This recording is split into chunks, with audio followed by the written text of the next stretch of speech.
I wouldn't say that I've dealt wisely with the affairs of my life over the last 45 years. I've made a lot of mistakes because I've dealt with a lot of things using my senses, using my reasoning, depending on my feelings and my emotions, acting upon reasoning, acting on what makes sense, instead of acting on the Holy Spirit. Remember years ago, over 30 years ago when we moved in here, I was traveling from London, I was on Ghana Airways, and the Spirit said unto me, when you return, move the church from Trade Fair to the Sprintex Road. And it didn't make sense. I said, move the church to where? That wilderness? That desert? There is nothing there. From ShopRite to Sakumano Junction, there was nothing. It was only Sprintex and Bank of Ghana warehouse. That was all. It was not in here. So I came and I met with the board. And I said, we have to move the church. And they said, to where? And I said, to the Sprintex Road. And he said, they used to call me at that time, Brother Nick. Brother Nick, are you okay? I said, very okay. But that's what the Spirit said. The board resigned. Only one person stuck with me. Everybody else left me. And they left and they went to other churches. When we moved the church here, at that time we lost over 1,000 people to other churches. Our church was scattered. I was so sad, brokenhearted, rejected. I felt so bad. And let me tell you something. If you think that obeying God is simple and easy, it's not true. You think it was easy for Abraham to lay Isaac on the altar and to take a knife to sacrifice his own son? It wasn't easy. It wasn't easy. And we came down here and we lost so many people to other churches in town. And there were other pastors in town who were so happy that hundreds of our people showed up in their churches on Sunday morning. But the Lord said, if you move the church from the Trade Fair and your father's house at the airport to the Sprintex Road, I will move the city to the Sprintex. So I said, move what city to what? Desert? Who wants to come here? When I came here, those lands here were going for nothing. And I was not interested in any land because I was already upset and I was angry and I was sad because I've lost people. A lot of my board members have left me, speaking evil of me, saying all kinds of bad things about me, and I felt very bad. And I said to myself, but how do I go through all of this when I'm trying to obey God? What God are you trying to obey? Which God will tell you to move to a desert like this? But we came. We started worshiping here in tents. And it was muddy.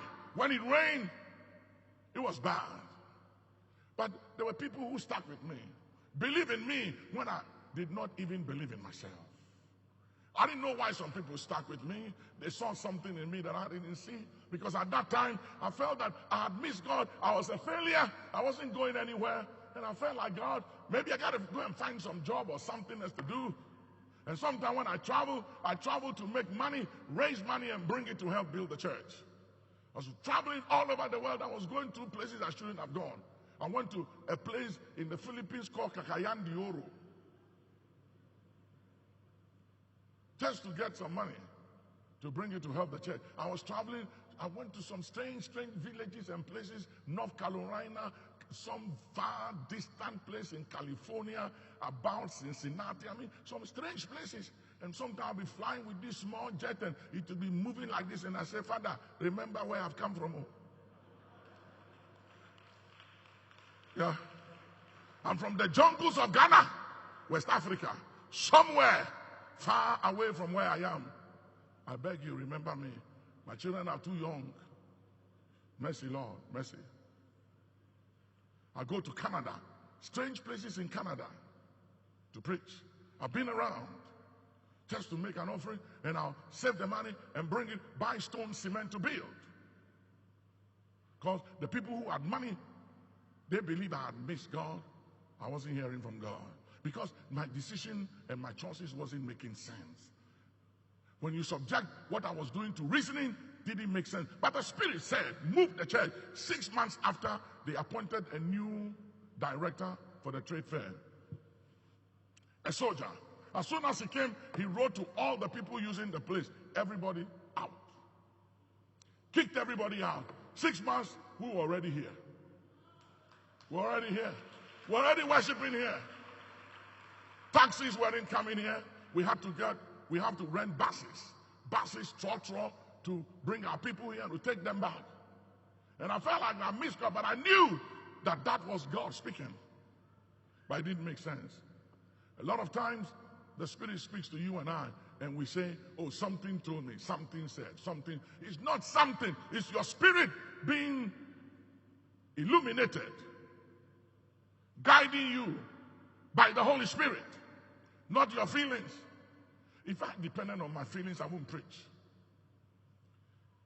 You know what I feel like doing? I feel like going on a cruise. Now that's what I feel. I feel like chilling.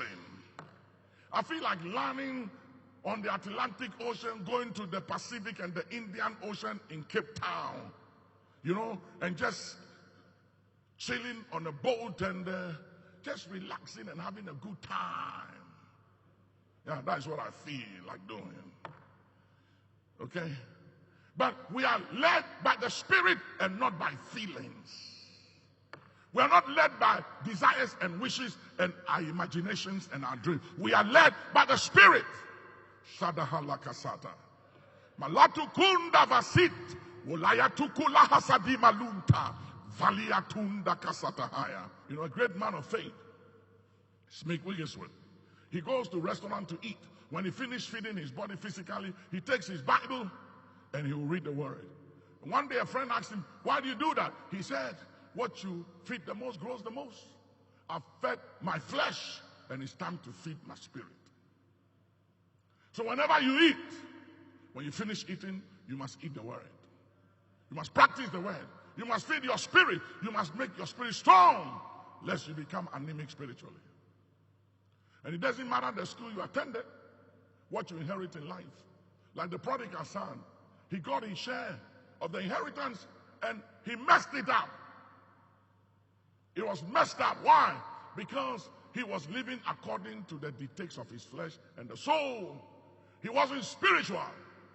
So he lost his inheritance. You can lose your inheritance. You can lose money. You can lose influence. You can lose material wealth and gains and investment. You can lose it all if you depend on your reasoning, on logic, on emotions and philosophy. It's just a matter of time. You realize that none of these things can withstand the challenges of time.